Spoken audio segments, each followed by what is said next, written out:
Good afternoon, welcome and thank you for joining us for today's Power Hour. We'll shortly be hearing from Mercy and Femi, who'll be delivering today's presentation and demo on the Land and Buildings Collection tool. This will be followed by a question and answer session. I'm just going to run through some brief housekeeping slides. Thank you. So this session is being recorded and the slides will be shared shortly after the event. If you've got any questions, just pop them into the chat and our colleagues behind the scenes will try and answer them as we go.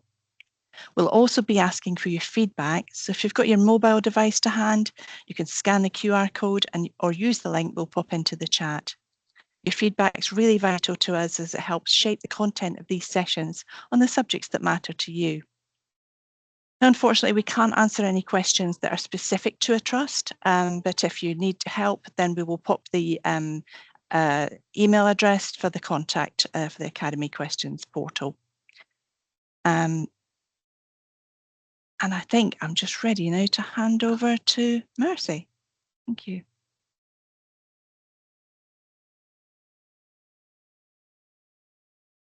Thank you, Pam. Good afternoon, everyone, and welcome to this afternoon's LBCT Power Hour. So in this session today, we're going to cover the following content in the next 45 minutes.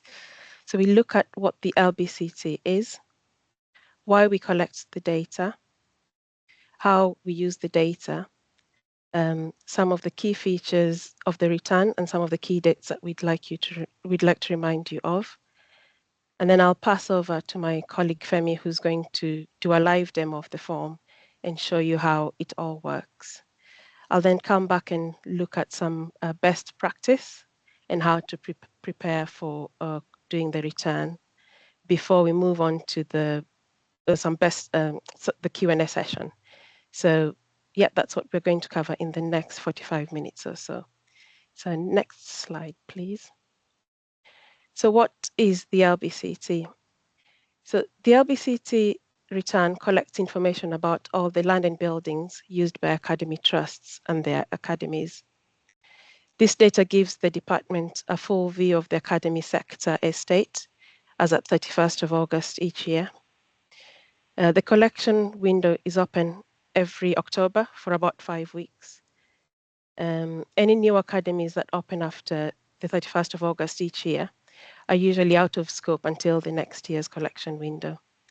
And in each collection window, we do try to factor in movements of academies in and out of trusts during the year. So, for example, if an Academy A, for example, was in a trust called, say, Fairview Trust, and has since moved to Trust B, let's call it Butterworth Trust, say in December of 2023, that new trust will now be showing in the latest trust, so Butterworth Trust's LBCT return with all their data and documents. So you don't have to do anything on your side because we'll have brought that data in for the trust. So the form collects information about the different ways in which academies own and use their sites. And these arrangements are referred to in the form as occupancy types. The occupancy types that we have in the form are freehold, leaseholds, tenancy at will, license, customary occupancy, church lease, church-owned land, and development agreement. So the form then asks for details of assets that are on each of these occupancy sites, and these can include and must include the land itself, first of all, and then details of any buildings such as classrooms, caretakers' houses, sports complexes, playing fields. Those are just some of the most common assets that we know are on an academy site. The LBCT also asks for details of non-land and buildings leased assets that are the trusts and academies have. So these leased assets must have a lease contract that is still ongoing as of 31st of August each year. This information is required in order to comply with the new IFRS 16 accounting standard, which has now been adopted into the SARA.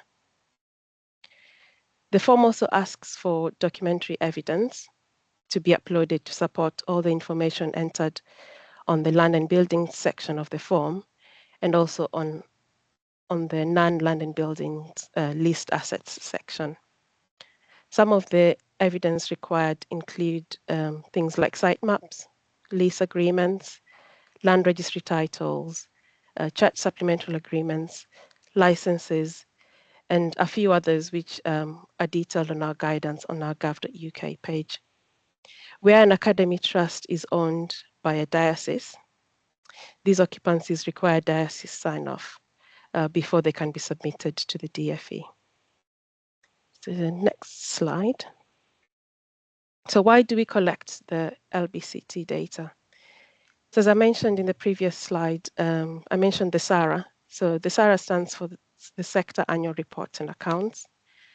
So the SARA consolidates the entire academy sector into a single set of accounts. So this account holds about 2,500 trusts, which all have about over 10,000 academies in them. And so the data we collect in the LBCT is used in the production of the SARA. We use the data to decide whether or not to recognize the land and buildings assets, and to identify also the right of use for leased assets under IFRS 16. Without the LBCT data, the SARA will be qualified, meaning that the accounts are judged as not representing a true and fair view of the sector's financial health. And the consequences of a qualified SARA could lead to stakeholders to question whether the land and buildings is useful at all. The LBCT collection also forms part of a budgeting and reporting package agreed with HMT that ensures that academies can retain an alignment between the individual financial year end, and the academic cycle. The LBCT also gives us an understanding of how the sector is growing and changing over time. And finally, and the most important one, is that the high quality data that trusts provide for us through completing the LBCT will help to ensure that trusts are well prepared to adopt FRS 102 changes to lease accounting, which will be effective on or after 1st of January 2026. Next slide, please. So how is the data used? So once a collection window closes over the 5-week period that I mentioned earlier, we pass over the data to the review team who apply a set of technical accounting recognition criteria to determine whether to include an occupancy fully or partially in the SARA or to exclude it completely. Any occupancies that are church-owned are not recognized in the SARA. The review is usually carried out on all data entered in for the first time. So if you're a brand new academy, or you've never filled in or a recently converted academy who's never filled in an LBCT, your data that you put into the LBCT will be reviewed on the first submission. And then in subsequent collection years, the data is compared with your previous year's data, and any changes form part of the review work that the team that review the work do. The review process also involves obtaining valuations of the land and buildings. This is because the valuation method that we use in government accounts is different from the valuation used in Academies' set of accounts, which uses the charity SOP. This review process provides the NAO with the audit evidence that supports the value of the sector estate, which is included within the SARA. The leased assets data and documents evidence is also reviewed, and this is reviewed according to IFRS 16 to identify assets where the department have a right of use and therefore should be included in our balance sheet. Next slide, please. So now I'm just going to take you through some of the key dates and features of the LBCT before we move on to the demo. So as I mentioned earlier, the collection window for the LBCT runs every October for 5 weeks. And this year is the 8th year that the LBCT collection has been running. And the form went live on the 8th of October. And so now the key date that you need to bear in mind is the 12th of November, 2024, which is the deadline. So we encourage trusts to access the form in good time to ensure that you can get in, you can see your data, you can see your academies well before the submission deadline, so that you don't have any issues submitting before the deadline. The key features of the form are, the first one I'll talk about is pre-population.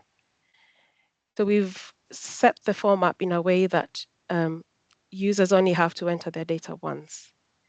So any data entered in the form in previous years is rolled over to the following year, and trusts only need to review it for changes. So you don't have to re-enter your data, the same data year on over year, every year. So once you've entered it once, we'll transfer it for you into the next year, even if your academy moves into a different trust. The other key feature is data adjustments. So as part of the review work that I mentioned earlier, and also to improve the quality of the data that we hold within the LBCT, we can suggest corrections to the data that you submit. So we ask you to review the suggested changes and to accept or reject it. And we usually ask for a reason if you choose to reject the change. So if your trust hasn't had any changes during the year and we haven't suggested any data adjustments, you could submit your return in no time at all, because all you'll be doing is reviewing what's already there. And if there's no changes, you just click save and continue and submit your return. The other key feature of the return is the diocese review. So also, as I mentioned earlier, any academy or trust that is owned by the church or the diocese will require diocese review. So the diocese checkers get notified when an academy or a trust enters Church Online in the form and puts in the email address of the diocese checker, if they're a Church Online school.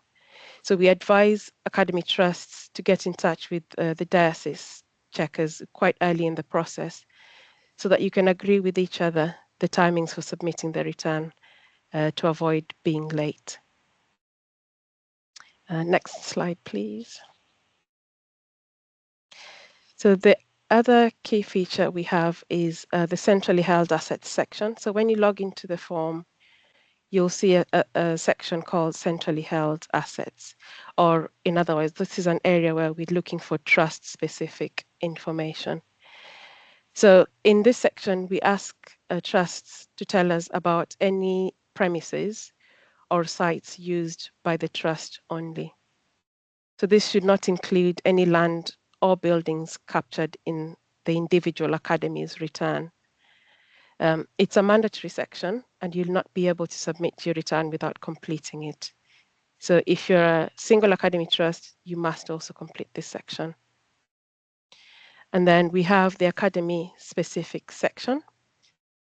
So this section lists out all the academies within the trust.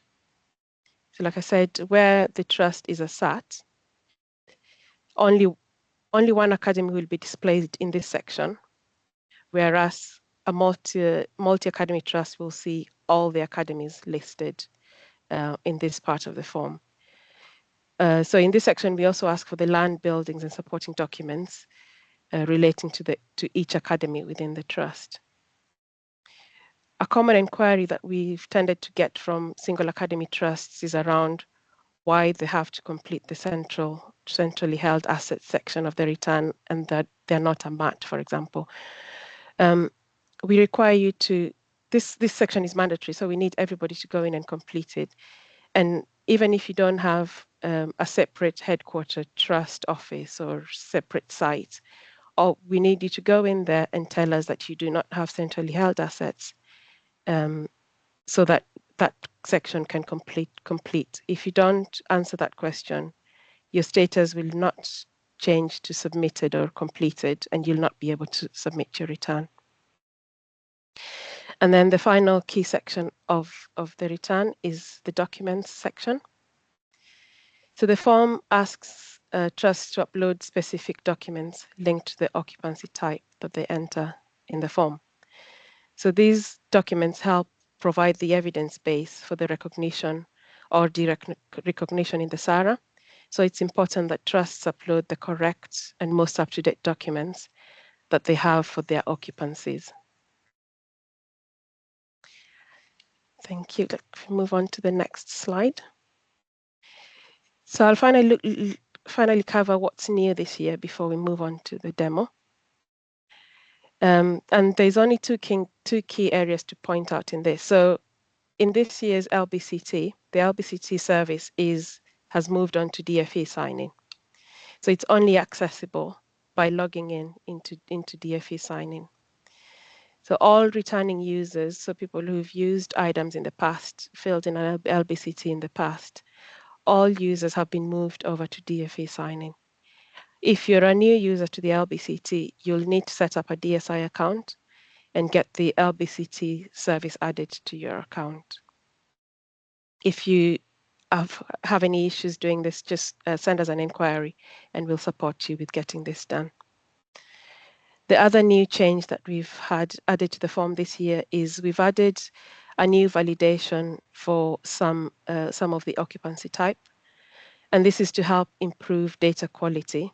And this validation checks for lease dates that are in the past. So the form will flag to you these dates and prompt you to provide a new expiry date, new documents if needed, or an explanation as to whether that lease has expired and you've not renewed it. So that's to help us to improve the quality of the data and to make sure that we have the latest information. So I'll now pass over to my colleague Femi, who's going to take us through a demo of the form before we finish up. So thank you, and over to you, Femi. Okay, thank you, Mercy. I'll now share my screen to show you what your form would look like when you log into the LBCT service through the DSI. Okay, I believe you can see my screen now. Right. Yes, Femi, we can. Great. Right. This is what your dashboard would look like when you log in. Top right section of the page, you would see there are links to guidance, customer help portal, and how you can raise an inquiry to contact us. And also very important is the download your report button.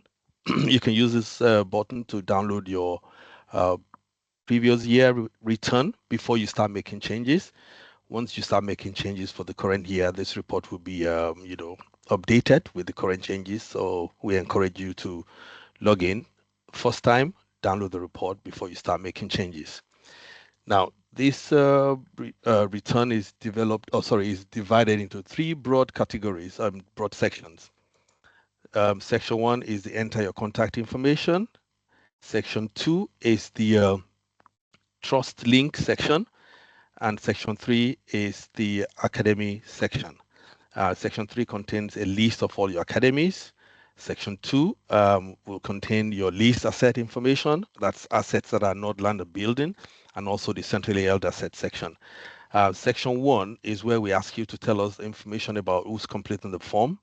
This will enable us to contact you, to reach out to you if there's the need, if there's anything that we need to talk about. It gives us someone to actually contact also if we suspect the form is going to be late to be submitted. So you're able to go in here, add your contact details, edit the contact details, and do as and make sure that it's completed. Now, section 2 is where you go into the leased assets, like Messi had talked about, and then the centrally held assets. The leased assets talks about assets that you have leased that are not land or building. So I'm going to, for the purpose of this demo, click on this link just to show you what you would see when you log into the form. This is more like an introductory page. I'm going to go to continue. We ask about assets that you have leased that are not land or building. Once you confirm that you have this kind of assets, click save and continue. The first section is to tell us about, we classify these as the low value leases. Here we're asking for you to tell us how many lease contracts you have in these categories. So if you don't have anything, just put 0 into the boxes and click save and continue, but you cannot leave them blank. You need to enter something in these categories. So I'm going to go on and click save and continue. The next page, we ask you to tell us if you've leased any vehicle. So if you leased vehicles, if you don't have any vehicle lease, you click on no, check the box and click save and continue. But for the purpose of this, I'm going to click yes, save and continue. Here we ask for more details about these vehicles that you have leased. So we ask for you to tell us how many vehicles are included in a particular lease contract. So I'm going to put 2 here. Here we ask for details of the vehicles included, just for demo purposes. And then who uses these vehicles? We expect that the vehicles can be used at either the trust level, trust and academies, multiple academies, or one academy. You can tick one here, but if you choose to tick one academy, you will need to tell us which particular academy within the trust uses this asset. So I'm going to go back to trust only. Next step is to tell us the monthly lease payment, 200 for instance, when the lease starts, 1/1/2022, and the lease end date.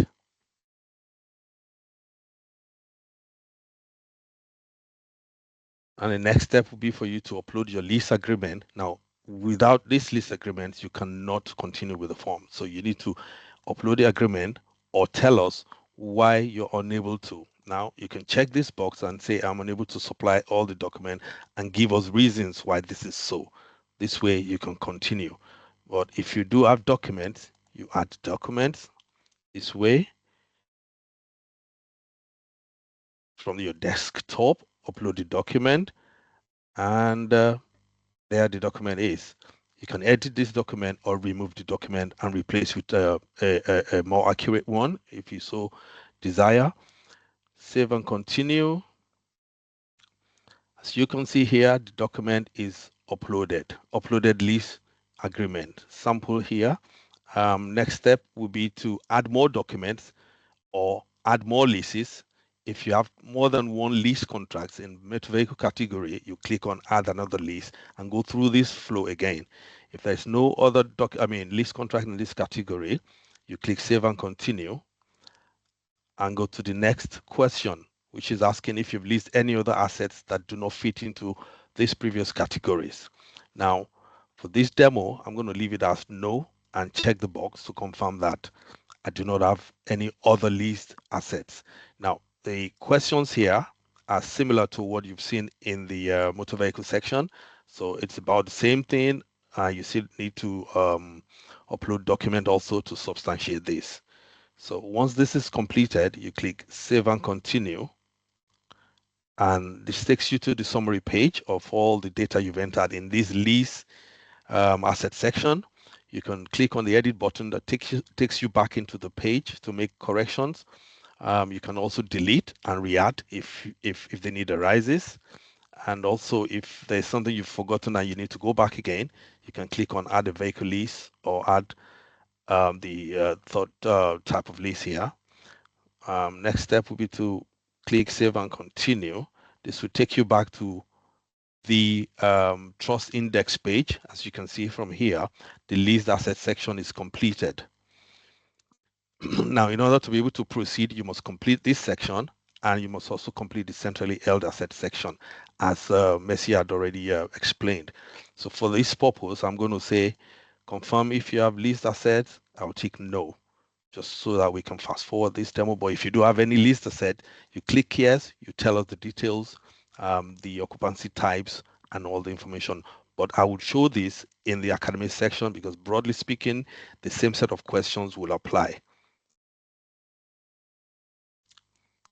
As you can see, I've completed both sections, subsections of this page. Now I can click on review and complete.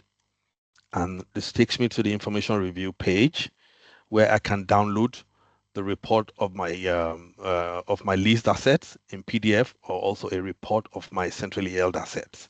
Now, in order to proceed, you need to check the declaration statement and click Save and Continue. Now, it shows that the return is ready for submission. By that, it actually means that the trust part of the page is actually ready to be submitted. The next step will be to go to your list of academies and walk through each one of them turn by turn.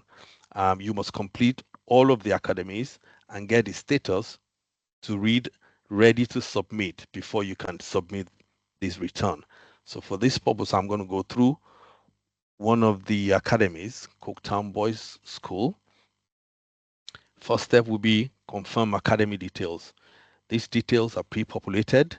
If you do not agree with these details, or you think something is wrong, you check the box here, and then we will be able, that would generate an inquiry link to us where you can tell us what which part of the data is incorrect. But we pick up this data from the Get Information About Schools website, and we expect that academies should update that website, the data set, as promptly as they change.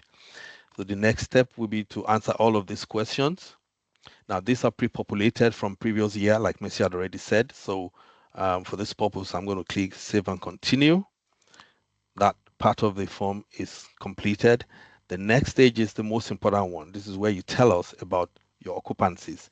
Now, if you're a new trust or a new academy, this will be blank, and you will need to add a new occupancy in order to complete this section. Now, for the purpose of this demo, I'm going to click on school site. It's already there. The occupancy type is freehold. Now, we have about 8 or 9 occupancy types, and the questions that follow is tailored to each occupancy type. And if you make if your return is pre-populated with data from last year, if you make changes to any of the key data set, like the occupancy type, we will ask you why you've made to tell us why you made the change.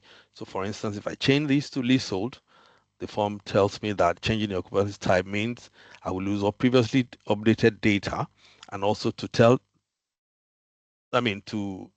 kind of tell us why I'm making change to this data set.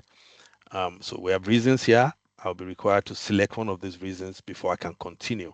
So I'm going to go back to freehold and continue with the pages. Enter all the required information. Click Save and Continue. Additional information for the freehold is required. For this purpose, I'm going to say Coketown.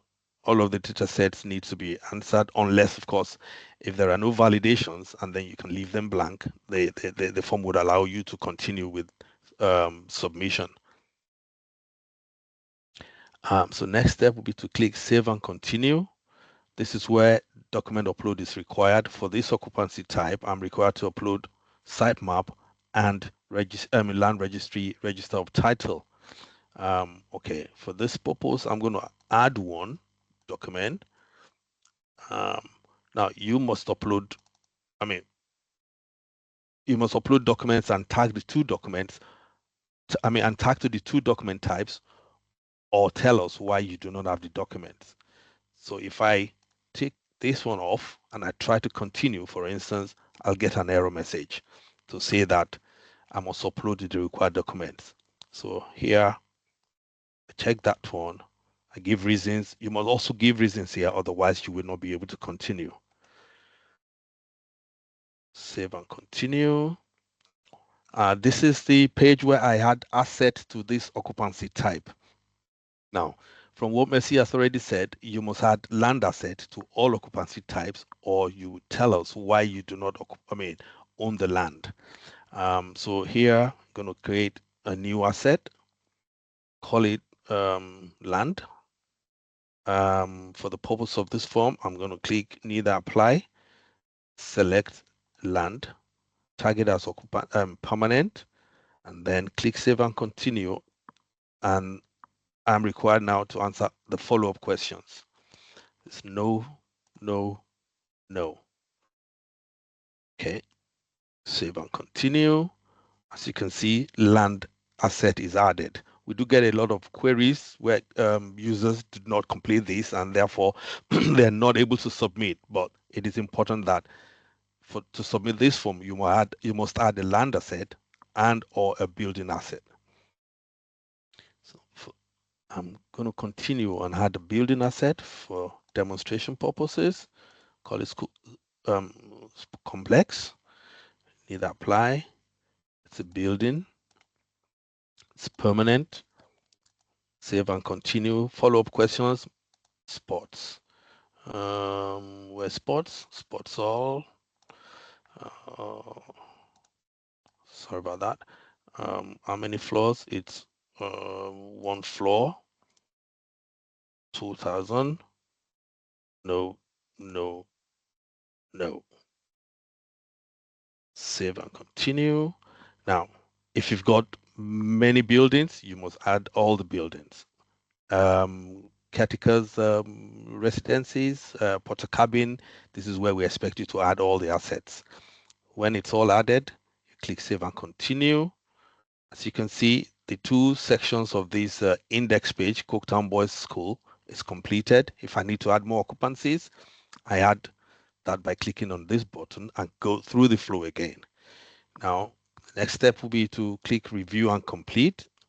That takes me to an information review page, which lists the document I've added. I can edit this section. I can also download my report from here. I click the declaration statement, click save and continue, and that particular academy is now ready for submission. So that's what it says.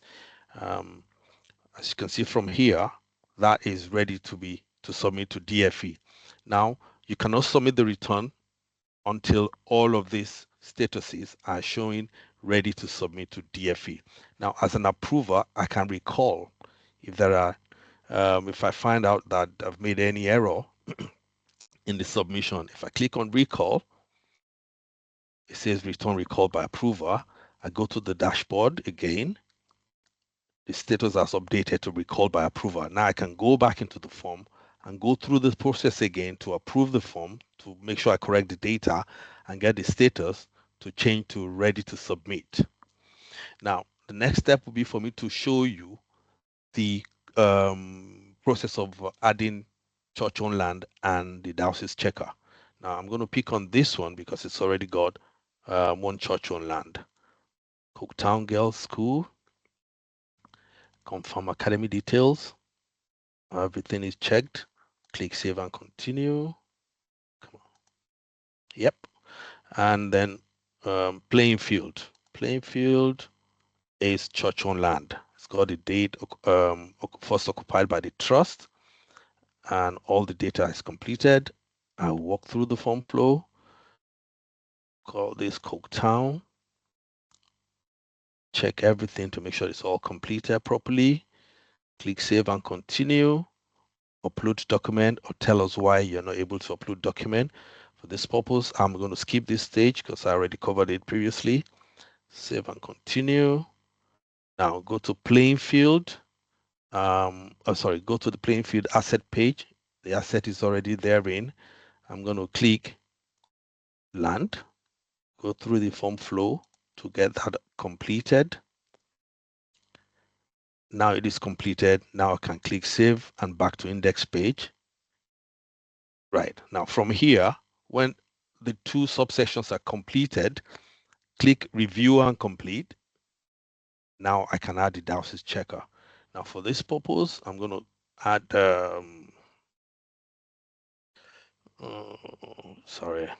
Canterbury. To say, what do I add? Something diocese, checker's name. Okay, telephone number. Now, email address. This is very important. The email address has got to be the email of the diocese checker that's already registered on DSI. So if you do not have that, you need to contact your diocese checker to make sure that the correct email address is added into the form. So For the purpose of this demo, I'm going to add this and click Save and Continue. Now, if you add a wrong email address, you will not be able to go past this page. Save and Continue. Great. Now I've got this. I can edit this. I can delete it. I can re-add another person. Save and continue. Yeah, go to the information review page, check the declaration, and click Save and Continue. Now it says return sent to Dowsys Checker. Now this is where we want to be. Now we know that this return is now sent to Dowsys. As an approver, I can recall this and re-add a new person and then resend it to Dowsys. But as I previously said, in order to submit the return, all of the statuses must get to the position of ready to submit to DFE. At that point, this button becomes enabled and you'll be able to click the button to submit the return to DFE. This is the final step. Now, having added the Dowsys, I would like to show you what the Dowsys will see when they log in into the return. Okay, click that. Now, check Dowsys. Oh, come on. Ganache. Right. As a Dowsys user, when you log in, this is what you see in the form. This is the way, this is what your dashboard will look like. A list of Academy Trust name that has added you as a Dowsys, the company house number, how many of them, number of academies with church-owned land within the Academy Trust, number of Academy Trust not ready for review, ready for review, and review completed, and of course the status of the form overall. So as a Dowsys user, you're required to click on this link to take you to the dashboard of the trust, and you will see a list of all the academies in the trust. But you would only be able to click on the academy that has added you as a Dowsys person.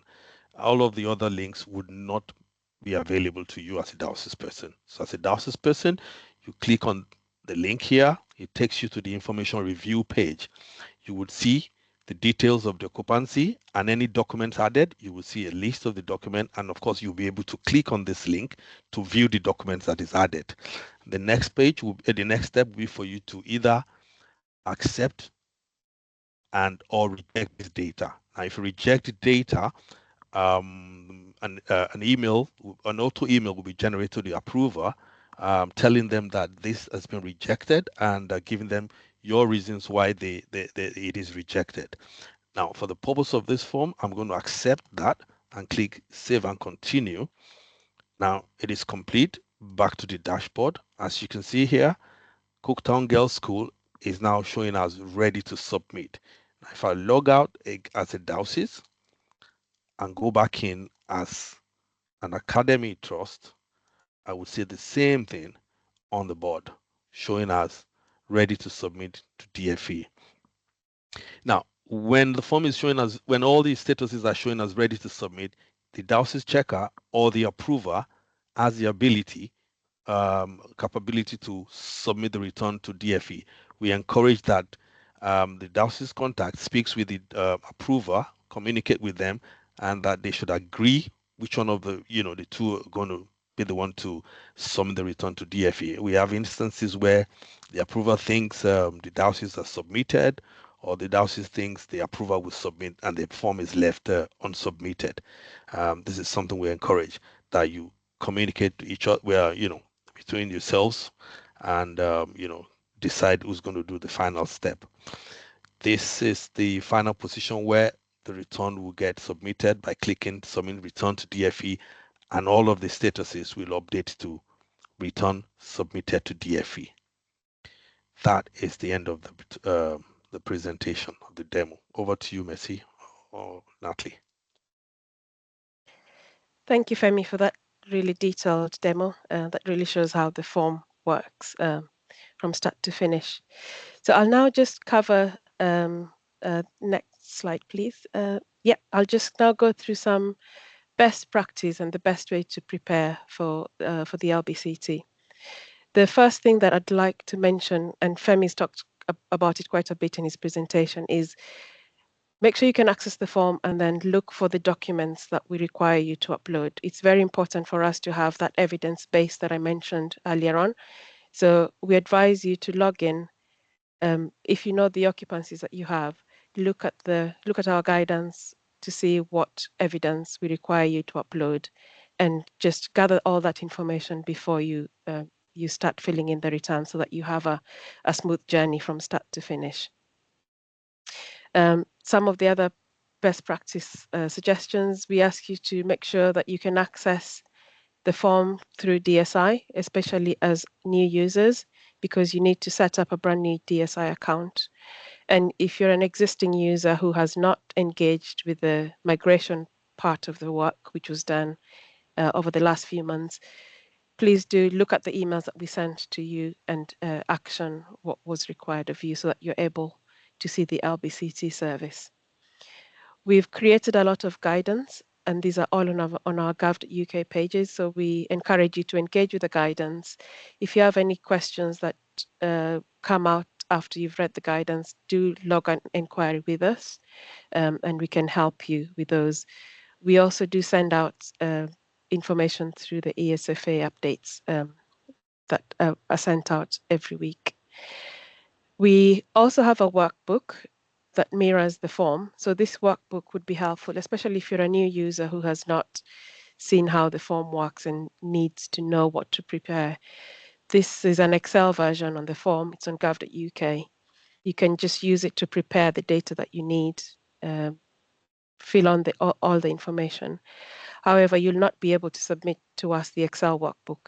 All submissions must be done on the online form. So you can use the workbook to prepare, but eventually you need to enter that data into the form.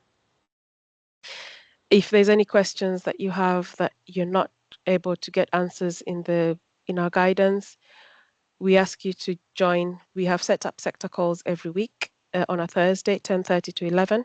You can join in and ask us any questions that you have. If we cannot answer your question in that call because maybe it's detailed, we are always willing to take your contact details and get in touch with you outside of that call. This year, we've also launched a virtual chatbot. So this is a feature that's new to the LBCT. It's suited for very simple questions, general questions that we've always had people ask over and over. So check our chatbot. If it answers your question, fine. If it doesn't, there's an option for you to log an inquiry that the inquiries team will handle. We also suggest that you look in the school resource management webpage, where there's lots of support, training tools, and guidance for trusts. And again, access the LBCT early on if you're a new starter. If there's people who've left your trust in the last year and there's nobody, for example, who's the DSI approver, because that's the person similar to the super user role we used to have in IDAMS, that's the person who can give roles for the LBCT preparer, approver that Femi talked about. So do look at this. Has somebody who did the LBCT last year left? Were they the DSI approver? In that case, you need to get in touch with us to help you get started, so that at the last minute you don't find you cannot access the form. And then the final and most important one is we ask you to engage with the diocese checkers. If you have any academies in your trust which have church on land, please get in touch with your diocese representative. If you don't know who your diocese checker is, agree with your diocese checker when you want the return submitted, agree dates for signing off, and then make sure you all know what you're doing so you can submit the form on time. Hopefully you find those tips helpful in preparing, and they'll be able to help you submit your data on time. So we'll move over to the next slide, where this is just for us to mention that we'd like to get your feedback. We'd like to get feedback from yourselves, whether something's gone well, something isn't going too well. We need you to tell us. And when you complete the form, we'll send you an email that tells you your return has been submitted to DFE. Here is a survey for you to complete to tell us what was good about the form, what wasn't too good about the form. So use the opportunity to tell us any issues, whether if it went well, we are also happy to hear that, because anything that you put in that form is what we use to influence future developments within the form. So we'd like to hear from you on how you found completing the form. So the next slide, I'll now pass back to Pam, who will just talk to you about the feedback for this session. Thank you, Pam. Thank you. And I'd just like to say a huge thank you to our presenters, Mercy and Femi, for your time today. Wow, that was a lot of really helpful information and the demo to help you complete this form. And it's great to see such a wide variety of great questions. So I hope you all found that really helpful. And just to reiterate, the slides will be shared and a recording available on the YouTube channel, the details of which we've put in the chat. So there's plenty of time for questions when I'll be handing over to Tom. But just before I do, I'm just going to give you a minute. If you could please, if you've got your mobile to hand, please fill out the feedback form. It's a very short form, only take a few moments. And this really is helpful to us. Tell us how helpful you found today's presentation and what other topics you would like to hear about. Thank you.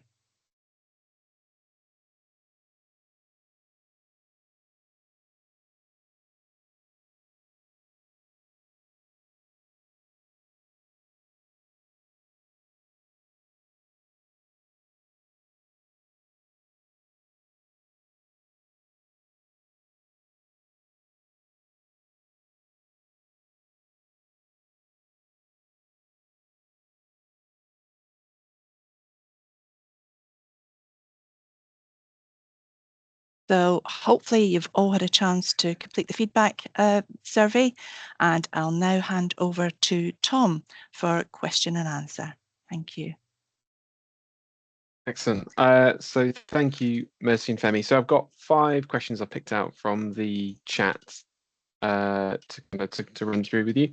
So the first one is, what happens on your land and building side when a lease ends? What does the user need to do? Yeah, happy to take this, Tom. So when your lease has ended, so we said the data is always in the form. So when you're reviewing your lease documentation, we need you to tell us, we need you to enter the end date of the lease, and then we need you to tell us whether the lease has been extended. Oh, well, yeah, whether the lease has been extended, and then enter the new lease document, the new lease as a new occupancy type with the new documents. Femi, did you want to come in and add any more on that? Well, in addition to that, if the form, there are validations in the form which will trigger when your lease is expired. And the form will actually tell you that your lease is expired, and indicate what next you should do. Either tell us why it has expired and what next steps are. And you also have comments where you can put comments there what you need to do. You can either mark it as expired leases, and actually if it's expired and the occupancy is actually itself expired, you can remove the occupancy. Or if the occupancy is still continues, but then you've got a new lease or you're working on a new lease, you can put that details in the comment box to let us know, especially the SARA team, to let them know the position of that lease agreement. Excellent. Thank you, Femi and Mercy. So the next question is, I'm new in post. Is there an easy way to see what was submitted last year? Yes, so if you're new in post and you have signed in for a DFE sign-in account and have the LBCT service in your account, you should be able to log into your trust, and there's an option to download the report from last year. So this will be on the right-hand side of your dashboard. It says download report. That report is a static report of what was submitted in previous years. So you download it and that shows you all the data that was entered in the previous return. Once you go into the return and start making edits, then that data gets updated. So your report will no longer be the static one for the previous years. So our advice is log in. If you're a new user, log in to your return, download the report from last year, and that gives you all the information that has been previously submitted. Excellent, thank you, Mercy. And then the next question is, I'm a single Academy Trust. Why have I got 2 sections to fill in? Yeah, this is what I talked about earlier. So the form has 3 parts, like you saw Femi demonstrate. So the first part is just your Academy and trust information. The middle part is the centrally held assets and leased asset section, and the third part is the Academy specific details. So the reason why you have to fill in the centrally held assets section, this is just for us to verify or to get information where an academy has pieces of land or assets that are separate to the academy school site itself. So we need you to go into that section, whether or not you have separate sites, and tell us. It's a simple question of, have you got any centrally held assets, meaning have you got any land and buildings separate to your academy site? So if you do not have any, simply click no, and you're done with that bit of the form. But you also have to do the leased asset section that Femi talked about, where if you have any leased assets which are not land and buildings, you'd have to list that for us in that section before that section can be completed.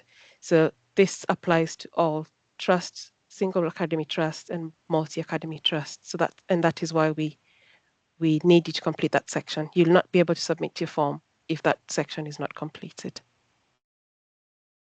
Okay, thank you, Mercy. My next question is around vehicle leases.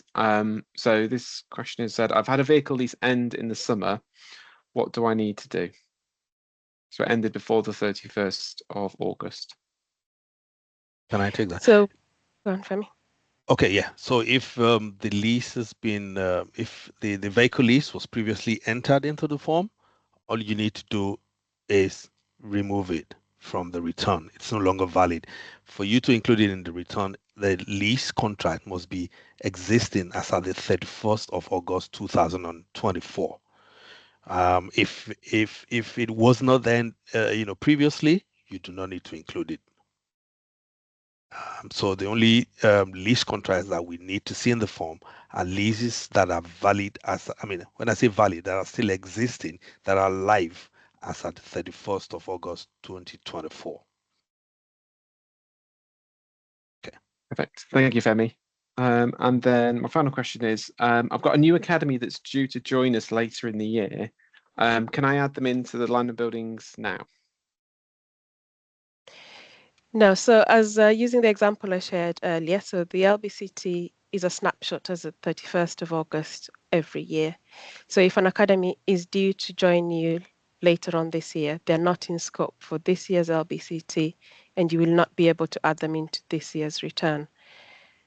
Next year, when the collection opens, you'll be able to see that academy in your return. So, and if they're coming in from a different trust, you'll see them on your return with all the data that they've previously entered in that trust.